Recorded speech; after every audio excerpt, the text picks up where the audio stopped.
49 দেখ হুম মানে এই এই এই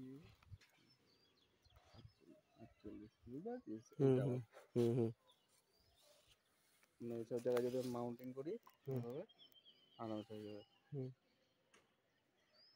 এটা কি বুঝতে পারলাম তুমি 50 মানে যেতে হবে না এই তো 50 কি বলতো এটা দেখ হুম তোর এইটা এর আর সাথে কত দিচ্ছে 46 হুম 46 থেকে 5-এর মধ্যে থাকলে এরকম গ্রিন হয়ে যাবে একদম। হুম আর মানে ওর মধ্যে 60-এর নিচে যদি হয় 58-55 দেওয়া যায় 5-এর এর বেশি 5 ডিস্টেন্স বেশি আর 5 কম রাখলে 41 আর এদিকে 5 দিলে কত হয় 51 এখানে যদি হয় কি না গ্রিন হয়ে যাবে এরকম মানে হেভি এর এইটা।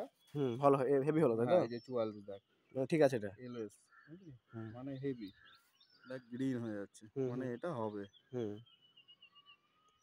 এখন কনফার্ম দিবেন তাই তো ঠিক আছে তুই এখানে এটা মাউন্টেন করে এটা করতে পারো।